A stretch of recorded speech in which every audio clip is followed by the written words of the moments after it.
இந்திய வானிலை மையத்தின் தென்மண்டல தலைவர் பாலச்சந்திரன் செய்தியாளர்களை சந்தித்து வருகிறார். நேரலையில் பார்க்கலாம். இன்று ஆழ்ந்த காற்றழுத்த தாழ்வு பகுதியாக தென்மேற்கு வங்கக்கடல் மற்றும் அதனை ஒட்டியுள்ள தென்கிழக்கு வங்கக்கடல் பகுதியில் நிலவுகிறது. இது தொடர்ந்து அடுத்து வரும் 24 மணி நேரத்தில் மேற்கு வடமேற்கு திசையில் நகர்ந்து இலங்கை தமிழ் கடற்கரை பகுதியை நோக்கி நகரக்கூடும். இதன் காரணமாக அடுத்து வரும் 4 தினங்களுக்கு தமிழகம், புதுவை, காரைக்கால் பகுதிகளில் அநேக இடங்களில் லேசானது முதல் மிதமான மழை பெய்யக்கூடும். கனமழை பொறுத்தவரையில் அடுத்து வரும் 24 மணி நேரத்திற்கு கடலூர், மயிலாடுதுறை, காரைக்கால், நாகப்பட்டினம், திருவாரூர், தஞ்சாவூர் ஆகிய மாவட்டங்களில் ஓரிரு இடங்களில் கனமழைக்கான வாய்ப்பு இருக்கிறது.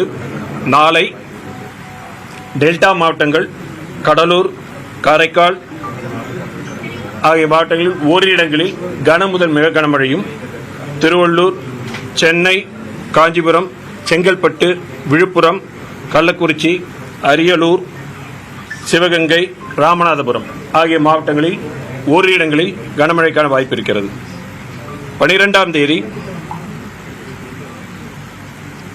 திருச்சிராப்பள்ளி, தஞ்சாவூர், புதுக்கோட்டை, சிவகங்கை ஆகிய மாவட்டங்களில் ஓரிரு இடங்களில் கன முதல் மிக கனமழையும், திருவள்ளூர் தொடங்கி நாகப்பட்டினம் வரையிலான வடகடலோர மாவட்டங்களில், மேலும் நீலகிரி, கோவை, திருப்பூர், திண்டுக்கல், மதுரை ஆகிய மாவட்டங்களில் ஓரிரு இடங்களில் கனமழைக்கும் வாய்ப்பு இருக்கிறது.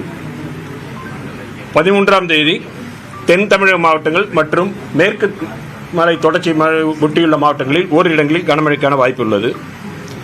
மீனவர்களுக்கான எச்சரிக்கையை பொறுத்தவரையில் குமரிக்கடல், மன்னார் வளைகுடா, தமிழக கடற்கரை பகுதிகள், தென்மேற்கு வங்கக்கடல் மற்றும் தென்கிழக்கு வங்கக்கடல் பகுதிகளில் சூறைக்காற்றானது மணிக்கு 35 முதல் 45 கிலோமீட்டர் வேகத்தில், அவ்வப்பொழுது 50-50 கிலோமீட்டர் வேகத்தில் 13ஆம் தேதி வரை வீசக்கூடும் என்பதால் மீனவர்கள் இந்த பகுதிகளுக்கு செல்ல வேண்டாம் என்று அறிவுறுத்தப்படுகிறார்கள்.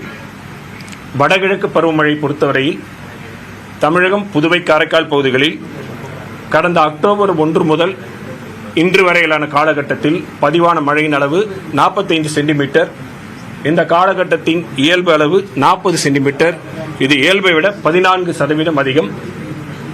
தற்பொழுது வரை 22 மாவட்டங்களில் இயல்பை ஒட்டியும், 15 மாவட்டங்களில் இயல்பை விட அதிகமாகவும், 3 மாவட்டங்களில் இயல்பை விட குறைவாகவும் மழை பதிவாகியுள்ளது. ஓகேங்களா?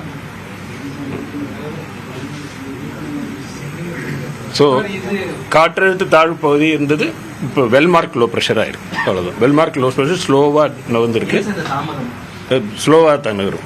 மெதுவாக இருக்கக்கூடிய சூழ்நிலை தான் இருக்குது. இப்பொழுது நிலையில் மெதுவாக தான் நிகழ்ந்துகிட்டு இருக்குது. தற்பொழுது நிலையில் இல்லை. இல்லை. ஆழ்ந்த காற்றழுத்த தாழ்வு பகுதி வெல்மார்க் லோ ப்ரெஷர். அப்புறம் தான் டிப்ரெஷன், அப்புறம் தான் டீப் டிப்ரெஷன். அதுக்கு நிறைய புயலுக்கெல்லாம் 4-5 ஸ்டேஜ் மேலே இருக்குது. இன்னும் இது வெறும் லோ ப்ரெஷர் தானே. லோ ப்ரெஷருக்கு வெல்மார்க் லோ ப்ரெஷர் தான் இருக்குது. அவ்வளோதான். மழை தான், வேற ஒரு பெரிய இதெல்லாம் ஒன்றும் கிடையாது. அதாவது மழை தான் இந்த லோ ப்ரெஷர்னால தமிழக பகுதியில் அநேக இடங்களில் மிதமான மழை. முதல்ல கனமழைக்கு தான் ஒவ்வொரு நாளும் இது கிழக்கிலிருந்து மேற்காக நகர்ந்து செல்லும் பொழுது படிப்படியாக சில பகுதிகளில் கனமழை இருக்கும், சில பகுதிகளில் இதுவாக இருக்கும். சென்னையை பொறுத்த வரைக்கும் பொதுவாக மிதமான மழையும், சில பகுதிகளில் அவ்வப்பொழுது கனமழையும் இருக்கும். Okay, thank you.